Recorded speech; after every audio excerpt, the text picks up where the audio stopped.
Pertanyaan sederhananya adalah gimana sih cara kita menghadapi itu? Saya juga lagi belajar, ini bukan kata saya ya, tapi saya coba merangkum dari beberapa hadis, dari beberapa ayat. Mudah-mudahan ini jadi semacam tips dari Allah, dari Rasul, cara kita supaya lebih sabar dalam menghadapi ujian, khususnya ujian perasaan. Pertama, saya mengambil dari hadis riwayat yang diriwayatkan dari Abu Hurairah, hadis Hasan. Nabi SAW mengatakan, "Ma yazalul bala'u bil mu'mini wal mu'minati fi nafsihi wa waladihi wa malihi hatta yalqallaha ta'ala wa ma 'alaihi khati'ah."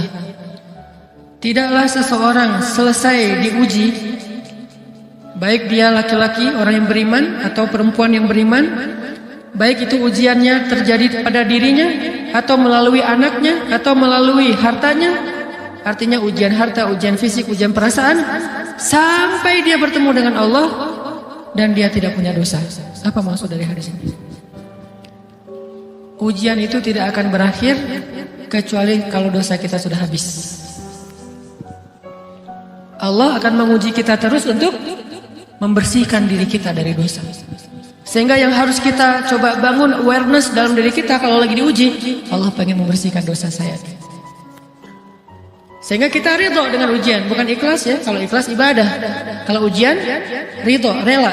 Saya ridho ya Allah, walaupun ini berat. Saya ridho ya Allah, walaupun saya berharap Engkau beri jalan keluar. Saya ridho ya Allah, walaupun saya berharap ditolong oleh Allah. Tapi tetap ridho diberikan ujian itu, sambil berdoa diberikan jalan keluar, ditolong, diberikan keajaiban. Cuman gak mau mengeluh. Dan berdoa meminta jalan keluar bukan mengeluh, itu ibadah. Berdoa itu ibadah dalam Islam. Sehingga Allah suka banget sama hamba yang berdoa. Allah suka dengan hamba yang curhat.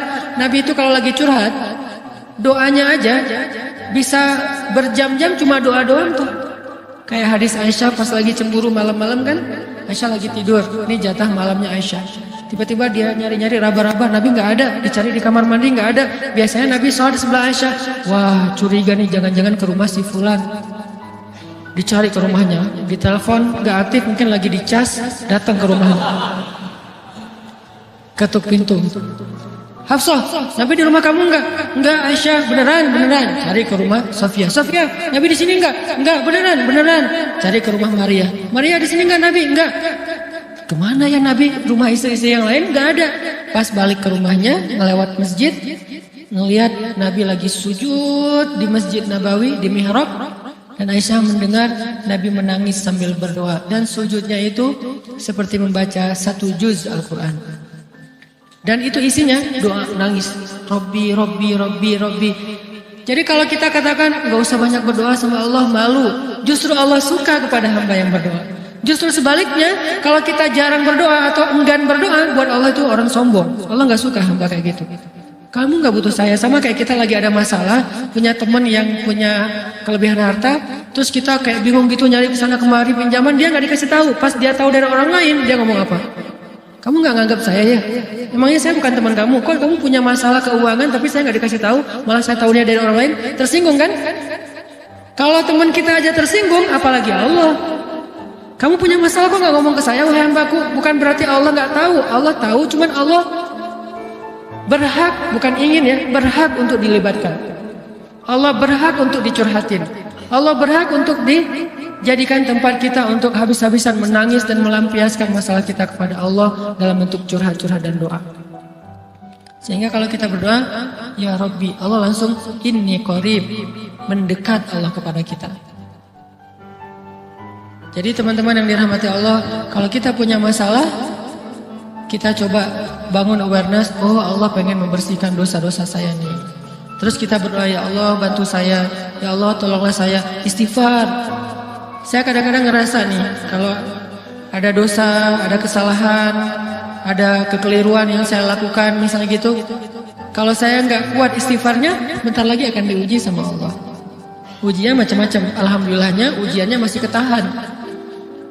Pasti diuji sama Allah. Kalau istighfarnya nggak kuat, taubatnya tuh nggak kuat, langsung diuji sama Allah. Dan saya langsung sadar, oh benar, berarti yang tadi ini lagi dihapus sama Allah. Perkencang lagi, perkuat lagi istighfar. Kenapa? Karena kalau istighfar kita kuat, berarti kan dosa kita dihapus dengan istighfar ya. Otomatis ujian kita durasinya berkurang. Makin kuat istighfar, makin berkurang. Kalau istighfarnya udah mantap, udah selesai, Allah cabut tuh ujian kita. Diganti dengan kebaikan. Jadi teman-teman, kita coba sadari, oh kalau Allah menguji saya, memang saya banyak dosa. Sebelum kita mencari kambing hitam, nyalahin orang lain, sebelum kita marah kepada orang lain, kadang wajar kita marah kepada orang lain gara-gara ucapannya, komennya, teks dari dia, wajar. Tapi sebelum itu, marah dulu kepada diri kita atas dosa dan kesalahan kita yang baru saja kita lakukan, atau yang dulu kita lakuin dan belum benar-benar kita tinggalkan. Kalau kita ngerasa banyak dosa di masa lalu sebelum kita taubat, hijrah, berarti mungkin itulah alasan kenapa sekarang kita diuji setelah hijrah. Kenapa agak-agak harus jungkir balik setelah kita hijrah? Kenapa harus sedikit berdarah-darah setelah kita hijrah? Anggap aja itu untuk mengkifarat, membersihkan dosa-dosa kita yang telah lalu. Supaya apa? Supaya kalau kita pulang kepada Allah, kita pulang dalam keadaan bersih, dan itu pasti akan menjadi orang yang paling beruntung. Daripada nanti diberesin di akhirat, mending diberesin di dunia kan? Soalnya kalau diberesin di akhirat itu lebih berat. Akhirat itu perlakuannya beda dengan di dunia. Di dunia kalau kita salah akan dibalas oleh Allah. Kalau kita belum taubat, dibalas oleh Allah sama. Tapi di akhirat ukurannya beda. Sehingga heran ya, kalau ada orang yang merasa beruntung lolos dari hukuman dunia, dia pikir dia udah lolos dari hukuman Allah. Mending dia beresin deh di dunia daripada nanti di akhir berlarut-larut. Itu bahaya banget. Kalau buat saya pribadi dan saya yakin teman-teman juga kayak gitu, nggak mau ada masalah di akhirat, mending masalah di dunia aja. Tapi masalah di dunia juga kita nggak mau berlarut-larut, pengen cepat dimudahin sama Allah. Caranya istighfar. Tidaklah Allah memberikan kepada kita ujian kecuali salah satu alasannya pengen menghapuskan dosa. Idza kathurat dzunubul 'abdi wa lam yakun lahu min 'amalin liyukaffiraha fabtalahu Allahu bil hazan liyukaffiraha. Kalau seorang hamba banyak dosa dan dia enggak cukup amal untuk mengkifarat dosa-dosanya, Allah akan menguji dia dengan rasa sedih, dengan rasa kecewa, dengan rasa berat, sakit hati untuk mengkifarat dosa-dosanya. Itu yang kita bangun. Sehingga kalau ada masalah sama orang lain, kita memperbaiki diri dulu. Bukan sibuk dengan kesalahan dia terus-menerus yang gak mau kita maafin. Misalnya ada teman kita nih, jadi clash sama kita. Hal pertama yang kita bangun, astagfirullahaladzim, saya banyak dosa nih. Tapi kan yang salah dia, ya. Tapi mungkin dia nggak akan mengatakan kalimat itu, nggak akan bersikap kayak gitu kalau kita nggak punya dosa. Allah sengaja mengutus dia untuk menguji kita lewat kata-katanya, lewat perilakunya, karena kita punya dosa. Jadi penyebab pertama diuji itu bukan teman kita yang salah, itu penyebab kedua. Memang dia salah, dan itu harus kita akui, realistis lah. Dia salah, dia nggak pas, dia nggak bijak, dia apa? Oke. Tapi yang mentakdirkan dia salah kepada kita, Allah Subhanahu Wa Taala. Kenapa Allah takdirkan gitu? Karena kita masih punya banyak dosa. Allah kirim kita ujian, bisa manusia, bisa alam, bisa dalam diri kita sendiri. Itu semuanya adalah cara Allah untuk menguji kita dan membersihkan dosa-dosa kita. Ini yang kita bangun pertama. Yang kedua,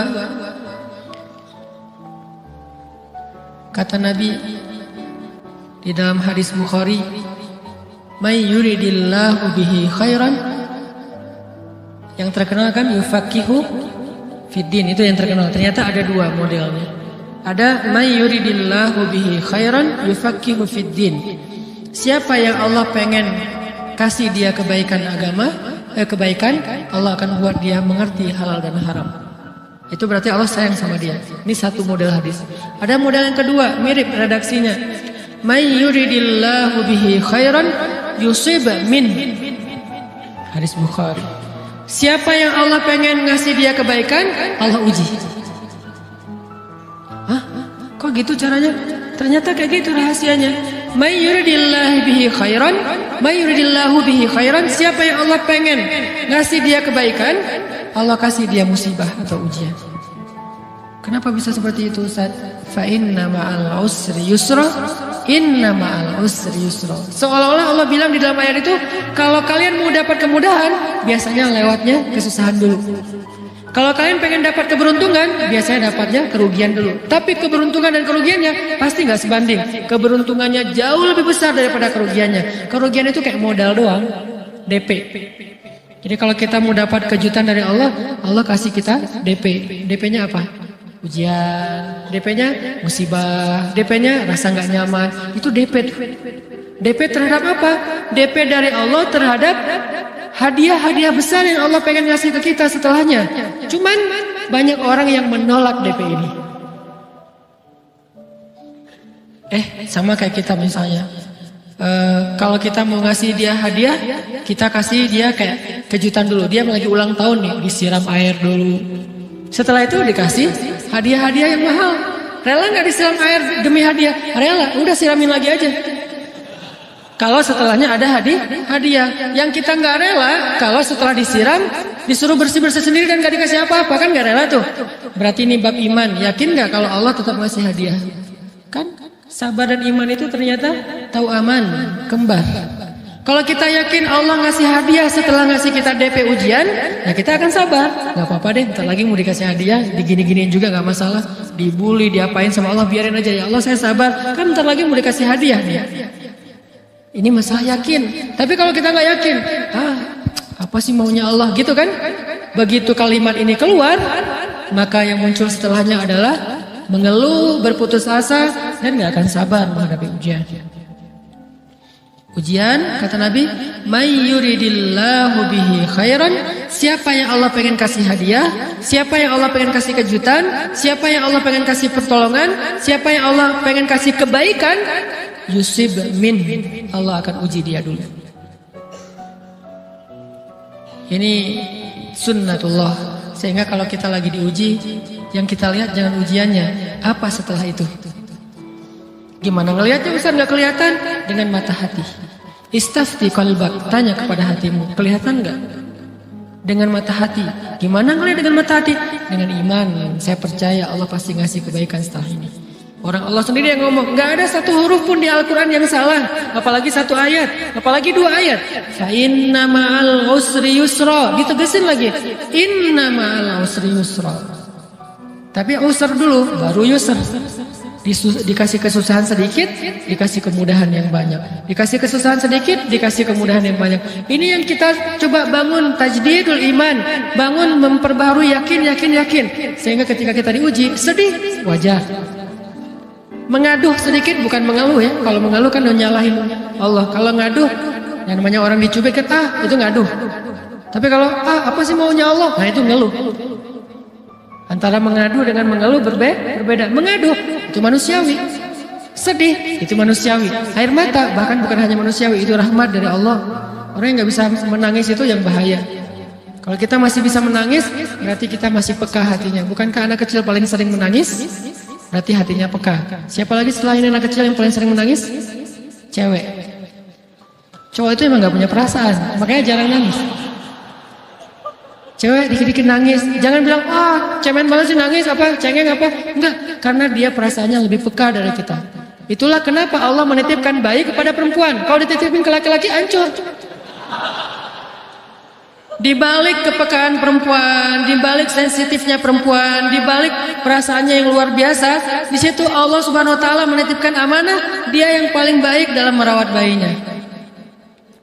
Perempuan secara umum mungkin lebih banyak bicara daripada laki-laki ya. Walaupun ada orang yang perempuan pendiam banget, ada yang nggak ngomong sama sekali, misalnya diem-diem aja, ada. Tapi secara umum perempuan lebih banyak berucap daripada laki-laki. Emangnya ini kekurangan? Bukan. Ini kelebihan. Kalau dia berikan itu dalam hal yang tepat. Apa yang tepat? Mendidik anak. Justru karena perempuan banyak ngomong, lebih baik dalam mendidik anak daripada laki-laki. Laki-laki itu kurang mendidik, kurang mengedukasi kepada anak dengan usia tertentu karena dia jarang memahamkan. Salah hanya marah, salah hanya ditegur. Kalau ibunya jelasin gini sebelum tidur, ibunya yang ceritain banyak cerita. Saya sendiri ngalamin. Sering mana seorang ayah sama ibu interaksi sama anak dalam bentuk verbal.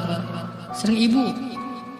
Jadi menangis itu rahmat dari Allah. Nggak apa-apa, nangis saja. Dan itu tidak disebut mengeluh. Kamu kok nangis? Kan orang Islam harus sabar. Emangnya nangis dengan sabar itu bertolak belakang? Sabar tetap sabar. Ya nangis jalan aja terus nangis. Nangis apa pakai nangisnya nggak cuma nangis doang. Emotikonnya juga nangis, berderai-derai gitu. Sampai air matanya menggenang gitu kan ya. Boleh lah. Ditambah lagi dengan visual menangisnya. Posting bahwa dia lagi tertusuk duri. Dengan postingan kaktus atau apalah, dia pengen share ke semua orang bahwa saya sedang sedih, sehingga nanti ketika ada orang yang menghibur dia dengan sedikit kata-kata yang sabar ya segala macam, wah makin berderai-derai. Itu belum jadi, kecuali dia keluarkan kata-kata mengeluh, baru dia disebut orang yang banyak mengeluh, berputus asa. Kalau mengadu wajar, walaupun ada nabi udah diuji berat nggak mau mengaduh, apalagi ngeluh. Zakaria digergaji, mengadu aja enggak. Kenapa? Karena kata malaikat, kalau kamu mengadu sedikit aja, maka Allah Subhanahu wa taala akan menghancurkan kaum ini. Dia kasihan kepada kaumnya, enggak mau mengadu. Satu-satunya orang yang kita tidak boleh mengadu hanya orang tua. Atau itu mengeluh kalau untuk orang tua. Kalau yang lain enggak disebut mengeluh. Kalau ke teman, males enggak apa-apa. Jangan sering-sering tapi. Apaan sih? Ke teman boleh. Tapi ke orang tua, saja, itu bukan lagi mengadu, itu sudah mengeluh. Khusus untuk orang tua. Kalau di antara manusia. Kalau kepada Allah dan Rasul, pastinya lebih dari itu. Ketika kita diam saja, tidak langsung beranjak sami'na wa ata'na labbaik ya rabbi wa sa'daik, enggak memenuhi panggilan Allah, itu sudah disebut bagian dari kufur ingkar. Tapi minimal kita mungkin masih mengadu, kita masih menangis, kita masih lelah, kita masih merasa lemah. Setidaknya kita tidak mengeluh. Kenapa? Kita percaya Allah kalau mau ngasih hadiah kepada hambanya, DP-nya itu ujian. Dan yakinlah hadiahnya minimal 10 kali lipat lebih baik daripada ujian itu. Minimal, karena nggak ada amal soleh yang dibalas di bawah 10 kali lipat tuh nggak ada. Amal soleh, amal ya bukan niat. Amal yang udah kita kerjakan minimal dibalas 10 kali lipat. Minimal, maksimalnya bighairi hisab, tanpa batas. Bighairi hisab, tanpa batas. Ada yang 700 kali lipat kayak sedekah. Tapi tetap aja ayat sedekah di akhirnya ujung-ujungnya apa? Bighairi hisab juga kan? Berarti sedekah itu minimal dibalas 700 kali lipat minimal. Kalau kita yakin. Selalu syaratnya kalau kita yakin. Dan saya ngebuktiin itu banget. Saya pernah ngalamin lagi jalan-jalan di sebuah kota yang ada becak kayunya, becak sepeda gitu ya.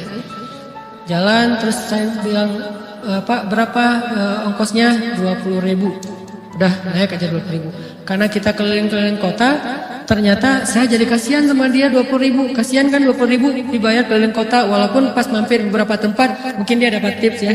Tapi saya nggak tega gitu, dia cerita tentang anaknya lagi sekolah, apa segala macam, makin bikin baper kan. Pas selesai, saya kasih dia 100.000. Dari 20.000 dikasih 100.000 karena kasihan. Dan saya yakin nggak mungkin sedekah itu sia-sia. Kan Nabi bersumpah kan, demi zat yang jiwaku di dalam genggamannya, tidak berkurang harta karena sedekah. Demi Allah, kata Nabi, nggak berkurang harta karena sedekah. Berkurang harta karena belanja? Ya. Berkurang harta karena pacaran? Banget. Modal banget kan? Apalagi buat cowok. Tapi berkurang harta karena sedekah? Nggak mungkin, kata Nabi. Demi Allah nggak berkurang harta karena sedekah. Berkurang harta karena istri? Nggak. Karena memberi kepada istri itu pahalanya lebih gede daripada sedekah. Makanya ngemodalin pacaran setelah nikah itu tumbuh berkah. Modal pacaran sebelum nikah itu hapes. Jadi kalau pengen modal nih, ngemodalin cewek, traktir, ngapa-ngapain, bayarin, jangan sebelum nikah. Sebelum nikah jadi orang pelit aja, nggak apa-apa. Tapi setelah nikah, jor-joran ngasih, apalagi yang, bayarin semuanya. Kenapa? Pahalanya lebih gede daripada sedekah. Bahkan lebih gede daripada infak fi sabilillah. Seorang suami memberi nafkah istri, itu pahalanya terkadang lebih besar daripada kita berinfak untuk fi sabilillah, untuk korban perang. Saya heran kalau ada orang sedekahnya rajin tapi ke istrinya kikir, aneh, berarti dia nggak ngerti konsep. Padahal memberi kepada istri itu selama itu kebutuhan pokok ya, dan sedikit entertain, nggak apa-apa asal nggak berlebihan, itu luar biasa. Makanya saya kalau jalan sama istri yang mana? Itu yang Oni suka. Oh ya, Oni suka. Kasih aja. Kenapa? Minta ini. Kasih. Selama ada kan, kenapa nggak dikasih kan ya? Nanti Allah ganti. Makin rajin kita ngebayarin istri kita, ngebelanjain istri kita, makin Allah ngasih yang kita nggak pernah duga-duga. Sampai istri kita cemburu sama kita. Kok kamu duitnya banyak banget sih? Kan gara-gara aku sering ngasih ke kamu. Ya udah sini lain lagi. Mau ditransfer berapa gitu kan ya? Saya ngasih 100.000 ke si bapak. Dan saya yakin teman-teman sedekahnya pasti lebih dari itu karena 100.000 saya sebut. Kalau 1 juta ke atas saya nggak mau nyebut, malu dong, ria ya.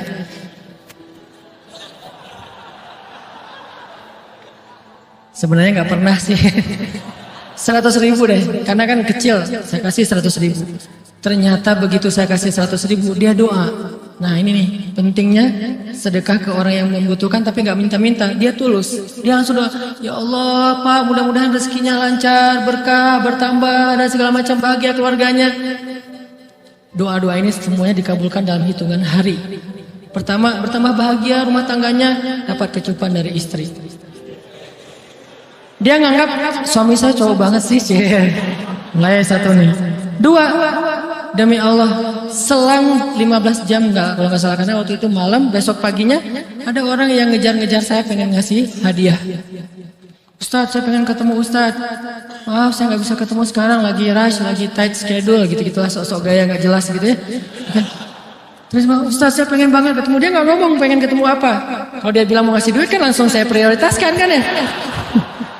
Berhubung dia nggak ngomong, ya udahlah, saya sosok jual mahal gitu. Tapi yang namanya rezeki kan gimana kita tolak, dia datang kan. Saya nolak, pokoknya sebentar aja 5 menit nggak akan ganggu waktu Ustaz. Ya udah besok pagi ya pas breakfast gitu, pakai gaya-gaya dikit breakfast.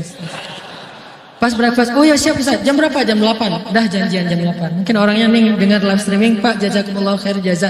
Makasih banyak, mudah-mudahan Allah tambahkan rezekinya.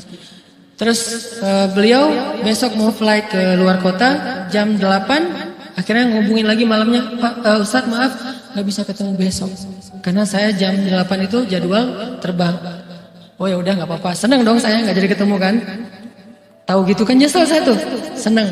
Besok pagi jam 6, Pak Ustadz alhamdulillah ternyata penerbangan saya di delay ke jam 11. Allah delay penerbangannya demi ngasih rezeki buat saya. Kan luar biasa kan? Nah, ini hikmah kepedean saya, kegeeran kepada Allah gitu. Di delay demi saya. Kan kadang-kadang GR ya di depan Allah ya. Rabbi akraman kan gitu ayatnya. Allah memuliakan saya dengan istighfar tetap. Akhirnya saya bisa ketemu Ustaz. Saya nggak baca WA-nya, terlambat baca, baru baca jam 8. Dia udah mulai agak putus asa, kayaknya nggak mungkin ketemu nih. Jam 8 pas saya baca, ternyata orangnya nggak di delay. Udah saya balas, ya udah sekarang saya tunggu ya jam 9. Maaf, cuma sebentar, nggak apa-apa Ustaz, 5 menit. Datang dia, ngasih apa? Ngasih duit 200 juta. Demi Allah. Cuman berselang beberapa jam, saya tolak-tolak. Tahu gitu Pak, datang malam ini aja.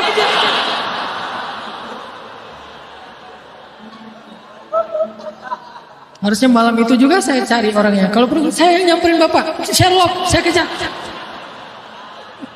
Manusia gitu banget ya. Tapi Masya Allah di situ saya jadi tahu, oh doa orang itu lebih akurat, lebih mantap, lebih diijabah daripada doa saya. Mungkin bukan karena sedekah, tapi karena doa setelah sedekah. Ya Allah dan segala macam dimudahkan semua. Itu luar biasa loh. Saya nggak percaya, saya pikir main-main. Orang nih iseng kayaknya pengen ketemu doang, pengen selfie. Ternyata pas saya cek, ditransfer, di capture, Ustaz udah ditransfer. Saya, wah jangan-jangan nih jebakan Batman gitu ya. Nyari-nyari sana segala macam. Alhamdulillah ternyata emang niat baiknya pengen, alhamdulillah saya terkesan, saya dapat hidayah lewat Ustaz segala macam. Sekarang saya pengen membalas jasa Ustaz walaupun kecil 200 juta. Untung saya nggak kaget dan kemudian pingsan. Pak 200 juta stroke kan ya, bahaya, lebih mahal dari 200 juta. Ini keajaiban ya teman-teman. Jadi kita tuh, saya kan sering bilang keajaiban itu terjadi tergantung tingkat iman. Bukan saya udah soleh banget enggak. Saya belajar terus untuk yakin deh sama Allah. Modal kita tuh kan gini sebetulnya kan. Duit kita tuh banyak loh teman-teman, cuman gak disimpan di bank, gak disimpan di saku, disimpannya di sisi Allah. Bedanya apa sih? Kenapa kita kalau disimpan di bank tenang? Saya lagi punya duit banyak dari 100 juta, di mana? Di bank, aman.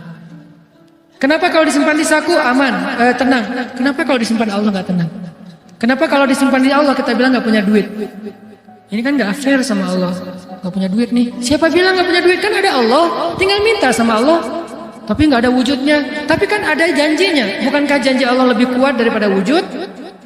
Bukankah iman harusnya lebih mantap daripada sesuatu yang konkret yang kita lihat? Ada duitnya di sisi Allah. Kenapa nggak dikasih? Karena kita belum butuh. Kalau kita yakin duit kita itu ada di Allah, tapi dikasihnya pas kita butuh. Begitu butuh ya Allah, langsung dikasih sama Allah. Itu banget benar-benar terjadi dalam kehidupan kita. Pasti kayak gitu. Tingkat tergantung kita yakin apa enggak. Nih kalau Allah bilang may yuridillahu bihi khairan, Allah kalau pengen ngasih hadiah kepada seorang hamba, Allah kalau pengen ngasih kejutan kepada seorang hamba, yusib, Allah kasih dia ujian sedikit aja.